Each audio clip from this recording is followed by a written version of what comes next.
啲得唔得啊？唉，呢位老闆好平噶啦，再平我蝕本噶啦，你都唔想噶。又會咁嘅？喂，兩位靚女，着到咁靚，諗住去邊度啊？不如嚟陪下我哋啦。你哋究竟想點？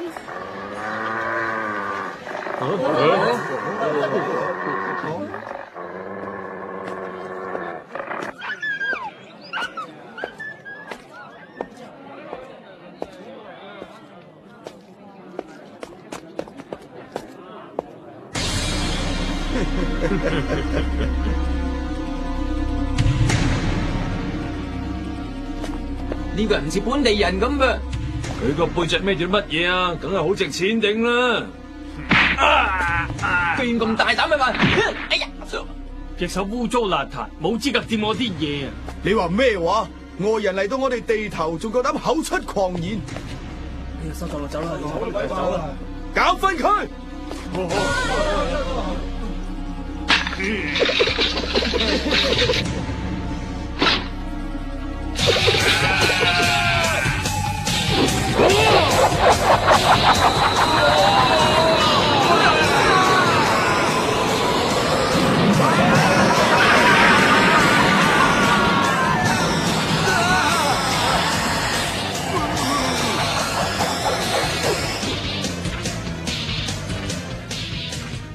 犀利啊！哇，佢究竟係咩人嚟噶？喂，哎呀，呢位大爺要命啊！嗰間陽泉酒家喺邊度？挑戰陽泉酒家。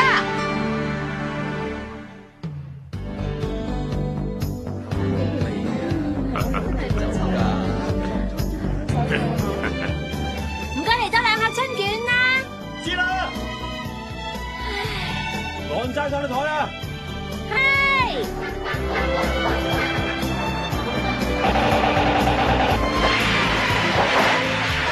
子龍，我啲餸炒好啦，同我準備3隻大碟，收到。喂，志朗啊，啲茶用完晒啦，加翻啲啊！哎一個咪得咯。哎，喂，呢度都用唔到，快啲過嚟喂！我知道啦。激氣啊！以為日本間出名嘅酒家學藝啦，點不知原來只係執頭執尾嘅。子龍，啲點心準備好未啊？出面啲客人喺度吹緊啊！知道啦，我而家即刻攞2個菜肉包啦。呢度做咩啊？真係冇晒呢個自樂修嘅，一日到黑都係咁冇力正經嘅。阿星啊，你收到個咁嘅徒弟，真係十世唔收啊！冇計啦，你叫名師出高徒啊嘛吓！唔好連我都玩埋啦。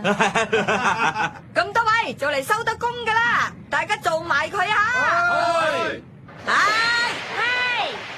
要炒3碟炒飯，準備定上湯。係。勝哥真係好勤力啊！咁梗係啦，而家陽泉酒家嘅廚房暫時由佢主理喎。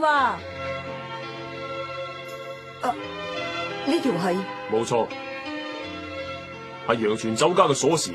聽日我同老岳大師要去長安參加1年1度由各大廚師舉行嘅大會，我哋會成個禮拜咁耐嘅。呢條鎖匙就交俾你保管。我諗你都好清楚噶啦，邊個揸住酒家嘅鎖匙呢？就表示陽泉酒家所有嘅事務由佢負責。我唔喺度嗰陣啊，呢度就交俾你。你要保住陽泉酒家嘅傳統同聲譽。拜託晒你啦，阿星。係。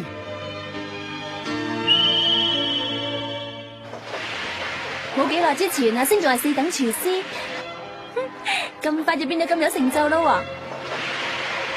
搞掂，炒飯上呢碟。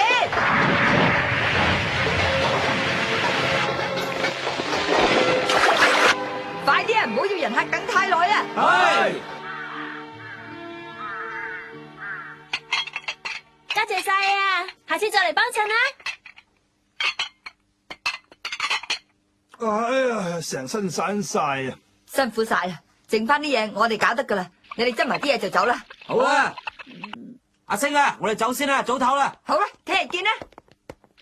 唔該，洗埋呢啲就冇啦。係啊，乜原來仲有噶？唔好咁多聲氣，做嘢啦。好啦，我去新鋪先。山口鋪，記住嚟幫我手啊，知唔知啊？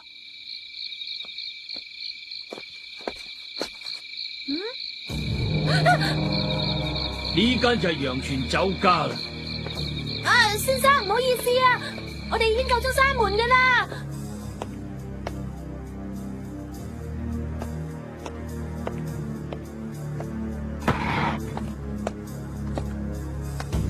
先生啊，唔好意思啊，我哋要閂門噶啦，你聽日再嚟過啦。陽泉酒家咁嘅咩？原來陽泉酒家對遠道而嚟嘅人客咁唔客氣，架子大成咁。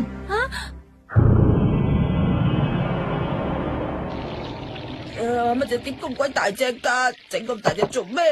都唔過洗嘅感受嘅。阿星，你仲喺度啊？吓，麻煩你炒碟雜錦時菜啊！而家仲要煮，星哥啊，外面好似仲有客啊！啊，係喎，星哥啱啱先出咗去攞調味料喎。咪住先，雜錦時菜好易炒啫，我都識整啦。咦？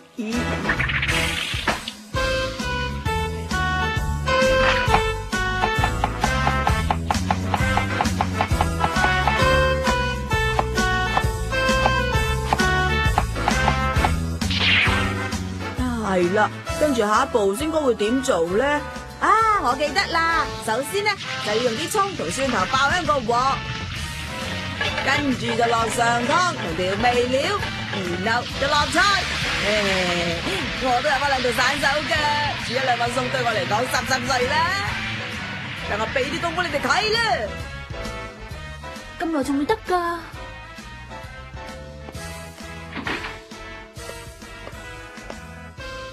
係啊，乜原來已經炒好咗噶啦？嗰個阿星啊，炒好就出句聲叫人攞啦嘛。奇啦，點解碟菜同平時好似有啲唔同咁嘅？算啦，係阿星煮嘅餸，唔會有問題嘅。要你等咁耐，唔好意思，就今次再炒好啦。味道唔錯啊，我啲手勢有翻咁上下啊。哎呀！智郎有碟菜喺度嘅，咁嘅，我覺得有啲肚餓，所以咪炒俾自己食咯。你炒噶？好啦，等我試下你嘅手勢先。點啊，星哥，味道唔錯啩？智郎啊，你炒成咁點得噶？你漏咗個好重要嘅步驟冇做到啊！係啊，重要嘅步驟，我講過啦。喂，我叫負責人出嚟。死啦！大件事啦！嗰下唔滿意頭先嗰碟雜錦時菜啊！頭先嗰碟雜錦時菜係大件事啊！陽泉酒家誇稱廣州第一，原來只係虛有其表嘅，走有步驟都冇，啲咁粗製濫造嘅菜式拎得出嚟俾客人食嘅咩？係啊，啲菜要走油噶。係啦，落鑊炒之前材料要走下油。咁除咗表面硬啲，仲可以保存食物嘅原味同埋汁液。哎呀，弊啦，我完全唔記得要咁做掂啊！喺廣州有最新鮮嘅各式各樣蔬菜，只要食碟炒時菜就可以知道呢間食肆嘅級數。好啦，細路，叫佢出嚟，叫嗰個扮做大廚炒呢碟菜嘅廚師出嚟見我啊！死啦！呢個大叔個樣咁鬼死惡嘅，俾佢知道係我炒嘅話，實冇命啦！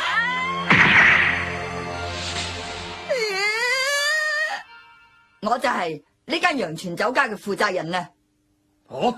就係你，阿星，定哥。既然話得自己係負責人，唔理佢嘅年紀幾大幾細都好，都一樣咁話。收得人哋錢嘅話，就應該俾翻啲啱呢個價錢嘅餸菜俾人哋食，唔可以亂嚟嘅。而家搞成咁樣，你安樂啦！一日最衰都係你啊！對唔住，我亦都好明白你而家嘅心情嘅。如果可以嘅話，希望你可以俾次機會我彌補呢個錯。彌補？我願意補償。請問你想食咩菜式咧？即管開聲，我一定會令你滿意嘅。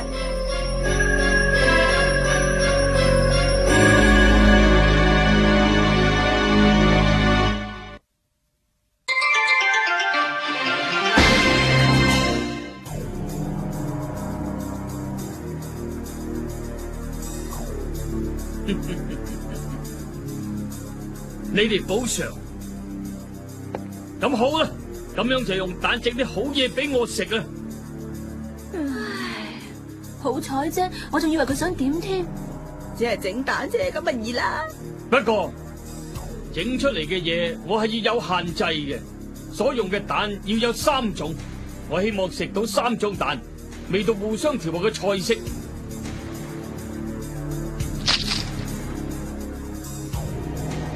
3個字內完成，點啊？你有冇信心完成到啊，細路？三個字內完成，邊有咁嘅可能噶？要我喺3個字之內完成3種蛋煮成嘅菜式，我一定會做得到嘅。星哥，有叔將陽泉酒家交託俾我，呢個責任我一定要負嘅。3種蛋所整成嘅菜式，好啦，我試下啦。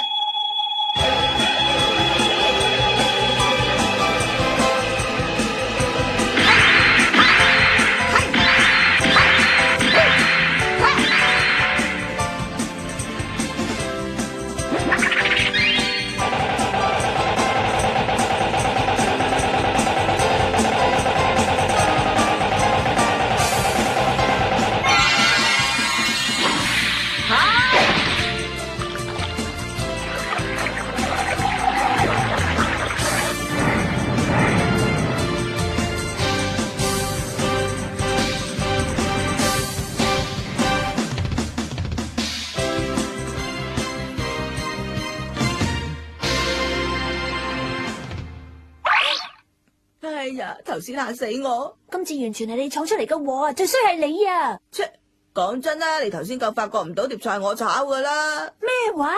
咁你即係話我都要負責咁話啦，係嘛？自己做錯嘢仲要拉埋人哋落水，咁厚面皮嘅，我要好好咁教訓下你啊！星哥佢實搞得掂噶喎。不過今次呢一款菜式好難啫。哎呀，好痛啊！3種唔同嘅蛋。你冇扮嘢啦！一提到蛋嘅話，一般會係指雞蛋、仲有鵪鶉蛋同埋鴨蛋。呢3種蛋嘅味道都有少少差別，無論將佢哋一齊煎又或者蒸都好，味道都好難協調到嘅。究竟星哥會整咩菜式嚟招呼呢個麻煩人呢？仲有啊，嗰個男人對廚藝似乎好熟悉咁。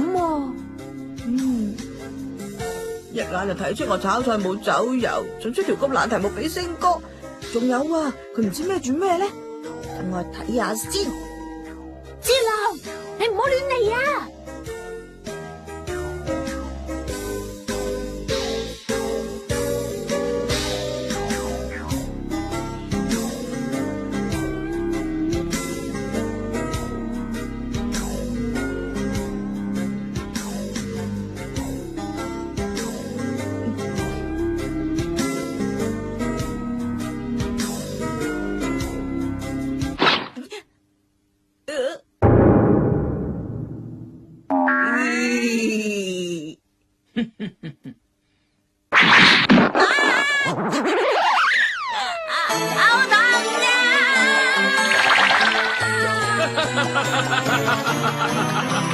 我都話咗你噶啦，阿星哥，要你等唔好意思。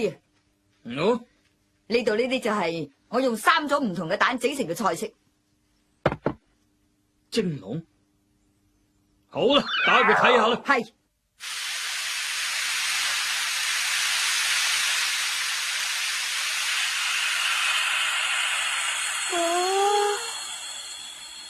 哦，呢啲係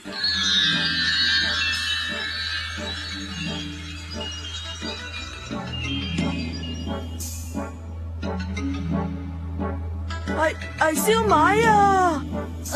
阿星，呢啲係燒賣嚟嘅咩？你哋燒賣當然係用蛋整㗎啦。用蛋整成嘅燒賣啊！要用3種蛋嚟整嘅喎，啲蛋喺邊度啊？哦，估唔到你竟然整燒賣啊！細路仔，唔怕話俾你知啦，我對呢樣嘢好奄尖嘅。哦，黃色嘅皮用嚟包住裏邊烏卒卒嘅餡料，的確好有色彩感啊！原來係咁。第一種用嘅蛋係雞蛋嚟，用嚟做燒賣嘅皮，呢陣皮係小麥加埋雞蛋整成嘅。你講得冇錯。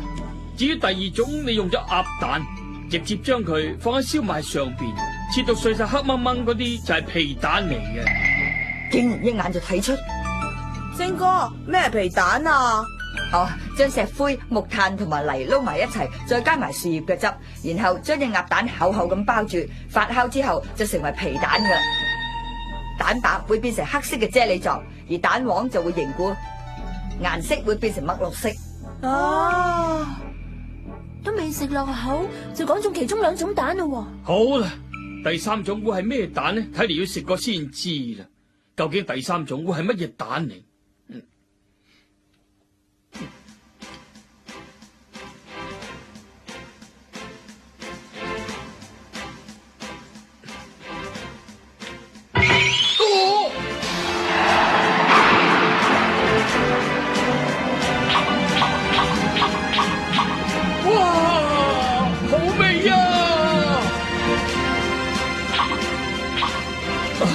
喺口腔裏邊，好似有好多非常鮮味嘅粒子一齊爆發，呢一啲粒子就係第三種蛋啊！好味啊！三種蛋融合埋一齊，簡直就好似有一股未知嘅氣息喺口腔裏邊吹動咁，又和諧又協調。三種蛋完全合二為一，味道的確一流啊！皮蛋嗰種特別鹹味好巧妙咁，突出咗燒賣皮嘅雞蛋嘅甜味。食完第一種蛋，透過第二種蛋，充分咁將食物嘅美味徹底發揮出嚟，太美妙啦！簡直神乎其技。第三種究竟係咩蛋嚟啊？哦，堆滿晒橙黃色嘅粒子嘅，冇錯啦！你所用嘅第三種蛋係蟹子。啊！蟹子，講得冇錯。呢個時候，上海大閘蟹當造，於是我就將大閘蟹嘅蟹子適量咁混入喺燒賣嘅餡裏面。大閘蟹啊！蟹子都係蛋嘅一種喎，咁刁鑽都俾星哥諗到喎。雞蛋、鴨蛋之外，最後你選用嘅竟然會係上海大閘蟹嘅蟹子。你咁做唔單止係出人意表，喺燒賣裏邊仲發揮相輔相成嘅效果。用呢三種唔同嘅蛋嚟做燒賣，味道方面簡直就可以話係一絕，只有一流廚師至做得到嘅。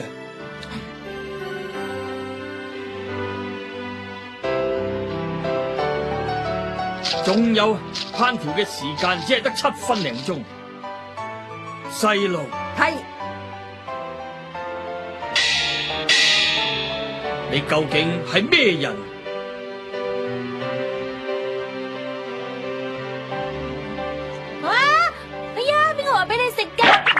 哎呀，冇得彈啦！我第一次食到咁好味嘅燒賣啫，係咁我都要試下。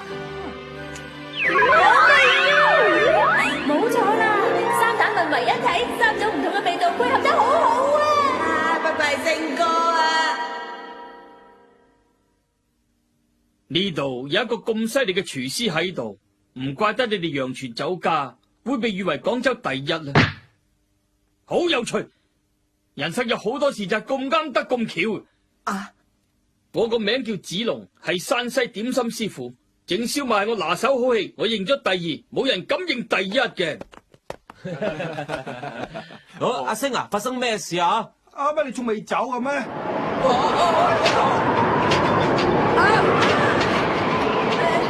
嚟啦，快啲走啊！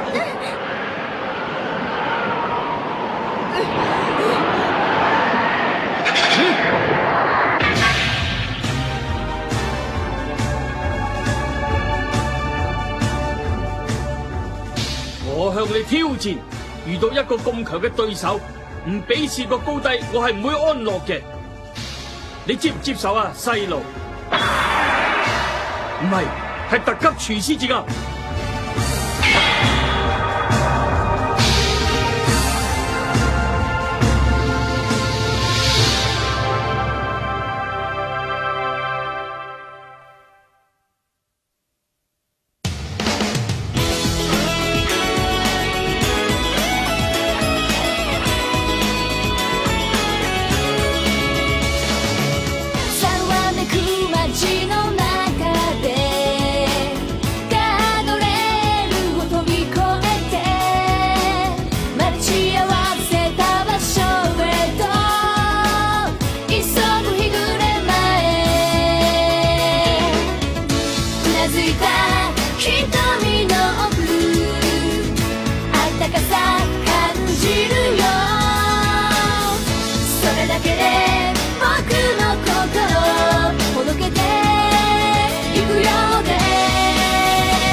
の人すごい。俺との勝負をきっちり受けろって一体何者なんだ。あの長い棒は何なんだ。次回中華一番撃墜王標的にされた魔王、絶対面白いぜ。